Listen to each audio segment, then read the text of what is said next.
So, hi friends, how are you doing? Well, so first of all, those who don't know me, hi guys, मेरा नाम है Prakriti and I am documenting my JEE journey on this platform. तो देखो, सबसे पहले ना ये एक स्ट्रैटेजी वीडियो है, ठीक है। मैंने जो गलती जनवरी अटेम्प्ट में की है ना, उसको दोबारा रिपीट नहीं करना है मुझे।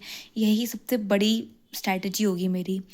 और देखो, मैं पहले बता देती हूँ कि ना मैंने फिजिक्स केमिस्ट्री अच्छे से पढ़ा था, मैथ्स नहीं पढ़ा था, वही मेरी सबसे बड़ी गलती है। और मैथ्स मैंने क्यों नहीं पढ़ा था? क्योंकि मेरा मैथ्स वीक है। मैथ्स से मुझे पता नहीं कौन सी दुश्मनी है, ये मैथ्स को मुझसे दुश्मनी है, क्योंकि मेरे दिमाग में तो आती नहीं है। और लास्ट में जितना भी पढ़ा था, अगर मैंने कोऑर्डिनेट ज्योमेट्री पढ़ा था अच्छे से, उसके क्वेश्चंस भी होते थे मुझसे, अलजेब्रा भी पढ़ा था, कैलकुलस के भी 1 या 2 चैप्टर्स करे थे। मुझे ये रिवाइज करके चले जाना चाहिए था। और हाँ, vectors three D and matrices determinants ये सब भी पढ़ा था, ठीक है। इन सबको रिवाइज करके चली जाती ना, तो आज मुझसे कम से कम 7-8 क्वेश्चंस, इवन ज़्यादा मैथ्स में हो सकते थे। क्योंकि मैथ्स ईजी आई थी समहाउ, क्योंकि मैंने जितने भी रिव्यूज़ देखे ना, उसमें ये था कि मैथ्स ईजी थी पर वो लेंदी थी, तो मैथ्स कर सकती थी मैं। और दूसरी सबसे बड़ी गलती ये थी कि मैं एक स्ट्रैटेजी को फॉलो नहीं की, मैंने 10 बना लिए। जो वीडियोस दिखती थी मुझे, उसकी स्ट्रैटेजी फॉलो करने लग जाती थी। और सिर्फ स्नेहित मिश्रा एंड एडुनिति, इन दोनों चैनल से ही मैंने ज़्यादातर स्ट्रैटेजी वीडियोस देखी है। तो अब मैंने यूट्यूब का रिकमेंडेशन ही ऑफ़ कर लिया है, मैंने इंस्टाग्राम इंस्टॉल कर लिया है, सो दैट अगर मुझे स्क्रॉल करने का मन करे तो इंस्टाग्राम ही यूज़ करूँ। और ऐसा नहीं कि मैं बहुत ज़्यादा एडिक्टेड हूँ स्क्रॉलिंग से, मैं मुश्किल से 30 मिनट ही यूज़ करती होंगी। और और मेरा जो तीसरा सबसे बड़ा गलती था, तीसरा बताया, हाँ, वो यही था कि मैं अपना दिमाग ही यूज़ नहीं करती पढ़ते टाइम। मैं अगर लेक्चर्स देख रही हूँ ना, तो मैं अपना दिमाग को ऐसे बंद करके सिर्फ लेक्चर्स को देखती हूँ। और मुझे पता नहीं क्यों लगता है कि हाँ, मैं पढ़ रही हूँ। और पता है, जब मैं फिर सोचती हूँ कि मैंने अभी सर ने क्या बोला, तो मुझे याद भी नहीं रहता था कि सर ने बोला क्या है। तो इस बार मैं को लेक्चर्स इसलिए बोल रही हूँ क्योंकि मुझे ना ऑर्गेनिक केमिस्ट्री लेक्चर से ही करनी है। अभी मैं 3 लेक्चर देख चुकी हूँ, लाइक अब 20 लेक्चर्स बचे हैं, तो एक एक पर डे देखूँगी, ठीक है। तो अब स्टार्ट करते हैं स्ट्रैटेजी बताना। तो सबसे पहले मैथ्स से स्टार्ट करते हैं। मैथ्स में तरुण सर के वन शॉट्स करूँगी, ठीक है।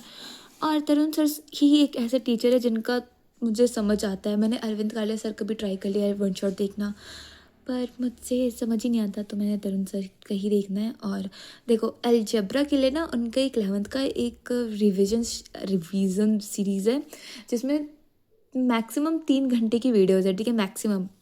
तो वो बस उन्होंने 11th का जो अलजेब्रा है वो रिवाइज़ करवाया है, तो मैं वो वीडियो ही सबसे पहले देखूँगी। और एक्चुअली मैंने 2 चैप्टर के क्वाड्रेटिक इक्वेशंस एंड जो लॉग वाला चैप्टर है, उन दोनों का देख लिया है। लॉग वाला इसलिए देखा क्योंकि ना मुझे बेसिक मैथ्स भी नहीं आते ठीक से। और बाकी का कैलकुलस वगैरह सबसे पहले मैं एनसीईआरटी से करूँगी कैलकुलस, क्योंकि मेरा कैलकुलस थोड़ा वीक है। और एनसीईआरटी करने के बाद कम से कम थोड़ा तो मुझे कॉन्फिडेंस आए, ताकि मैं कंटिन्यू कर सकूँ।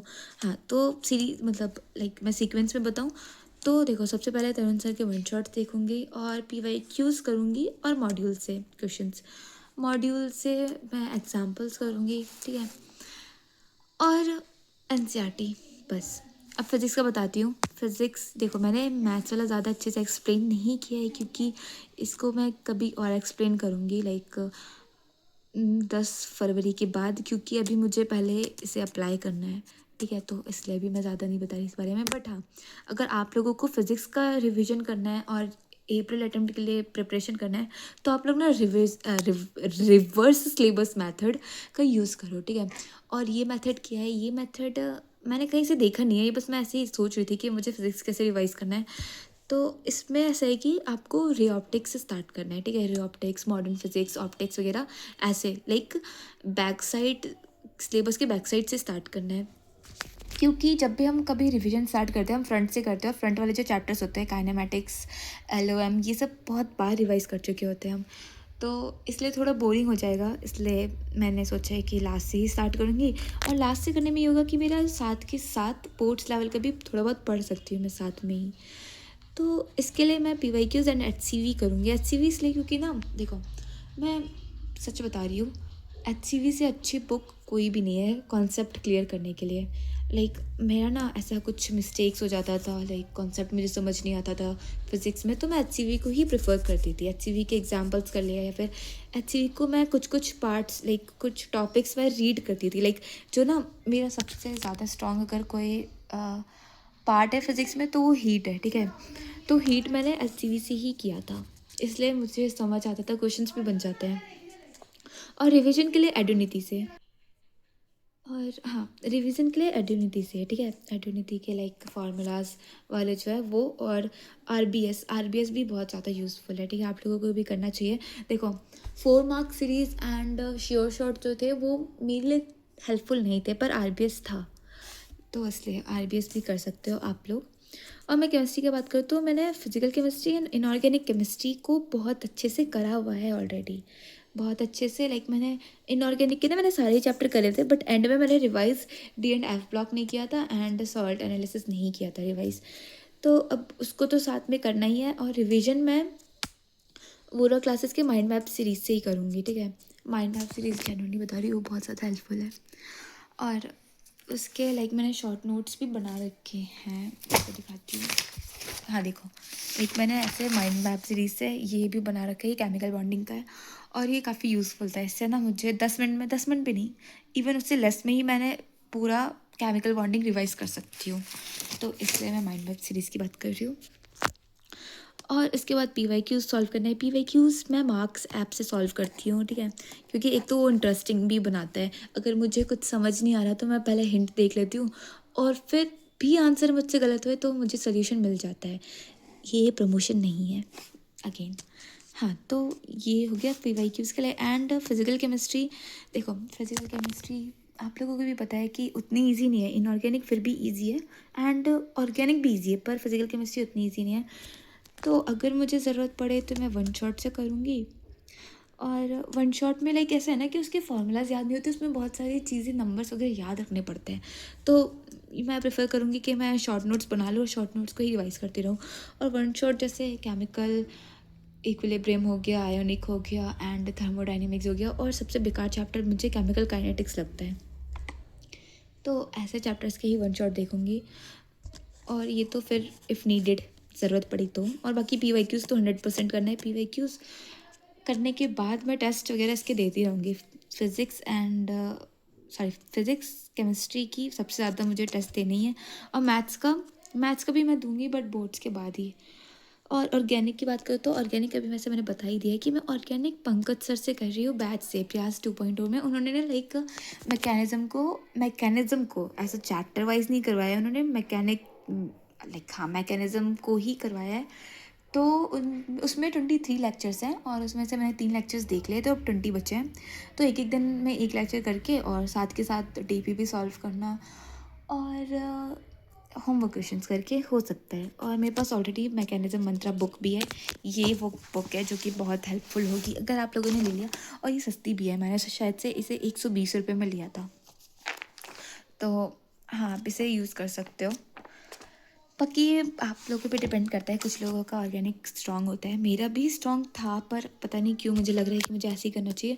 और सबसे इम्पॉर्टेंट पार्ट जो है वो क्वेश्चन और NCERT मुझे करना ही पड़ेगा बोर्ड्स के लिए, तो PYQs करना है। और रिवीजन मैं साथ के साथ ट्राई करूँगी कि नेम रिएक्शन, इन सब चीज़ को एटलीस्ट 5 या 10 कर करके रोज़ रिवाइज भी करती रहूँ, ताकि मुझे एंड में मेरा ब्रेन ऐसा फ्यूज़ ना हो, क्योंकि मुझसे चीज़ें याद नहीं होती है, और मैं इतनी भुलक्कड़ हूँ ना, अगर मैं रिवाइज़ नहीं करूँगी तो मैं सबसे पहले ही भूल जाऊँगी। पता है क्या, मैं जैसे आज सुबह क्या पढ़ी हूँ, अभी अगर मैं सोचूंगी तो मुझे याद नहीं आएगा, इसलिए मुझे सोने से पहले एक और बार रिवाइज़ करना पड़ेगा। तो इसलिए मैं रिवीजन को भी बहुत ज़्यादा प्रायोरिटी देने वाली हूँ, चाहे मेरा सिलेबस पूरा नहीं हो, ठीक है, फिर भी रिवीजन को प्रायोरिटी दूँगी, और ट्राई करूँगी कि सिलेबस कंप्लीट हो जाए। और इन केस मैं जो भी करूँगी साथ के साथ, लाइक वोरा क्लासेस का माइंड मैप सीरीज़ हो गया, तरुण सर का जो मैंने वन शॉट का बताया था कि जिससे मैं अलजेब्रा रिवाइज़ करने वाली हूँ, तो वो वाले जो भी प्लेलिस्ट होगी वो मैं आपको कमेटी पोस्ट में शेयर कर दूँगी, ठीक है, आपके साथ। तो अभी मैं 10 फरवरी तक मुझे क्या क्या करना है वो बता देती हूँ। तो मुझे अलजेब्रा रिवाइज़ करना है, और रिवाइज़ का मतलब ये नहीं कि मैं उसमें मास्टर्स कर लूँ, कि PhD कर लूँ, सब चीज़ कर लूँ, पर मुझे बस रिवाइज़ करना है कि मुझसे मीन्स लेवल के ही मॉडरेट क्वेश्चंस बन जाए, ठीक है, टफ़ का तो नहीं पता, पर मॉडरेट तो बन ही जाए। और हाई वेटेज चैप्टर्स से स्टार्ट करूँगी, ठीक है, क्योंकि मैंने लास्ट टाइम भी हाई वेटेज चैप्टर को अच्छे से ध्यान नहीं दिया था उन पे, तो इसलिए अब मैं यहाँ पर हूँ। और इसलिए मैं vectors, three D and matrices, determinants ये सब भी कर लूँगी। इससे ये होगा ना कि ना मेरा कॉन्फिडेंस भी बिल्ड होगा मैथ्स में, इसलिए। और फिज़िक्स की बात करूँ तो रिवर्स स्लेबस मेथड यूज़ करूँगी, तो ray optics, waves optics and semiconductor modern physics की स्पेलिंग मैंने गलत लिखी थी। हाँ, तो अब केमिस्ट्री की बात करूँ तो केमिस्ट्री में ना फिजिकल केमिस्ट्री से स्टार्ट करूँगी। ज़्यादा फिजिकल केमिस्ट्री में ध्यान देना है। मैंने बताया है कि फिजिकल केमिस्ट्री में चीज़ें याद करनी पड़ेगी, और फिजिकल केमिस्ट्री के जो क्वेश्चंस होते हैं ना वो टाइम पे बनते नहीं है। प्रैक्टिस के टाइम पे ना मुझसे अच्छे से बन जाते थे क्वेश्चंस, कि हाँ 1 या 2 मिनट लगते थे, बन जाते थे। पर जब मैं एग्ज़ाम में बैठी थी ना, एग्ज़ाम में इतना गुस्सा आ रहा था, बन ही नहीं रहे थे। और एग्ज़ाम में पता है क्या, आंसर्स मैच भी नहीं करते हैं। एक क्वेश्चन को जब दूसरी बार करो ना, तब जाके पता चलता है कि इधर मैंने तो 2+2 5 लिख दिया है। तो इसलिए काफ़ी मिस्टेक्स हो रही थी मेरी एग्ज़ाम में, और इस चीज़ से मैं पैनिक भी की थी बहुत ज़्यादा। तो हाँ, इस बार मुझे कैलकुलेशन पे थोड़ा ज़्यादा ध्यान देना है, और मेरे को सॉल्यूशन करना है। एक तो पता नहीं मैंने क्या पेन चला के कर दिया। हाँ, तो मुझे सॉल्यूशन करना है, फिर केमिकल काइनेटिक्स, जो कि सबसे बेकार चैप्टर है मेरे लिए। केमिकल काइनेटिक्स सच में बता रही हूँ, मुझे बिल्कुल भी नहीं पसंद है। और इलेक्ट्रोकेमिस्ट्री इनफैक्ट ज़्यादा ईजी है। फिर कोऑर्डिनेट कंपाउंड्स, ये सारे करने हैं, तो दैट्स इट। और बाकी जो इम्प्रूवमेंट एग्ज़ाम के लिए जो भी स्ट्रैटेजी होगी वो मैं साथ के साथ बताऊंगी, और मैं ट्राई करूंगी कि मैं इस बार कम से कम रेगुलर कम्युनिटी पोस्ट में ही अपना प्रोग्रेस बता दूं। वैसे मैं रेगुलर वीडियोज़ ही बनाऊंगी। तो that's it for today guys, and कुछ नहीं, बाय।